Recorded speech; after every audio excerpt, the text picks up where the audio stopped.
Merci Sophia. D'abord dire pour nous l'immense fierté d'avoir la présence de l'ambassadeur d'Afrique du Sud ici avec nous, qui est un soutien particulièrement important et qui doit nous inspirer, puisque Sophia l'a dit, la question du boycott, elle a permis de faire céder les politiques d'apartheid.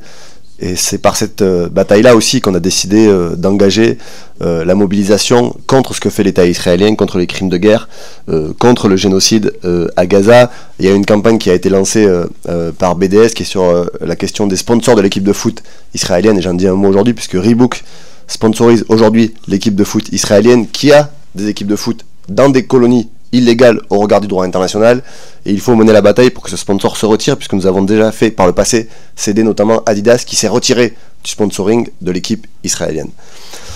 C'était important pour nous de déposer une résolution sur la situation en Cisjordanie, parce que beaucoup de regards, et à juste titre, ont été portés sur la bande de Gaza ces derniers mois, au vu des atrocités commises par l'armée israélienne.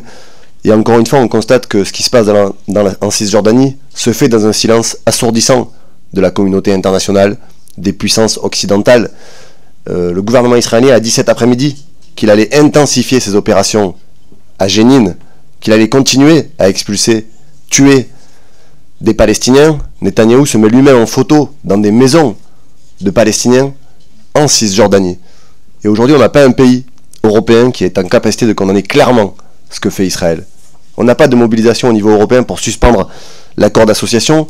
Donc c'est aussi important pour nous de recevoir Progressive International, que je remercie d'avoir pris cette démarche du groupe de La Haye, et qui encore une fois met en lumière que ce sont les pays du Sud global qui sont aujourd'hui mobilisés pour faire respecter le droit international, et les puissances occidentales qui font cruellement défaut. Quand on regarde la composition du groupe de La Haye, on se demande où sont les États européens, où sont les puissances occidentales, où sont celles et ceux qui aujourd'hui arment, financent et permettent qu'Israël commette ces crimes de guerre. Je vais terminer en disant un mot.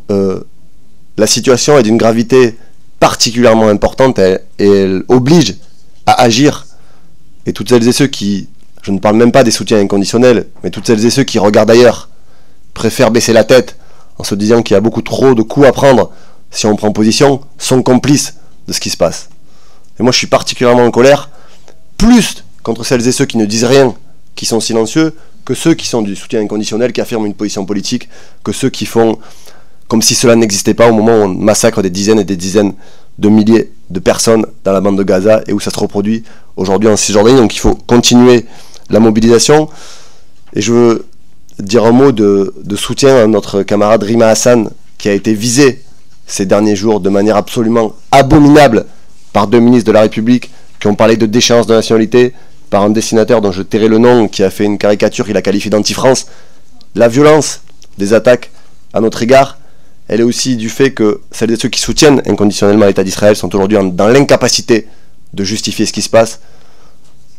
Mis à part le fait de nous attaquer, je veux dire ici toute notre solidarité, et que s'ils pensent nous faire baisser les yeux, ou nous faire renoncer au droit international, à la justice, à la paix, à la reconnaissance de l'État de Palestine, et au fait de se mobiliser pour que les Palestiniennes et les Palestiniennes puissent vivre librement sur leur terre, ils se trompent. Ça fait que nous renforcer notre mobilisation. Donc encore une fois, merci Sophia d'avoir pris l'initiative de cette proposition de résolution, et je crois qu'il faut continuer à mener cette bataille sur la boussole qu'est le droit international.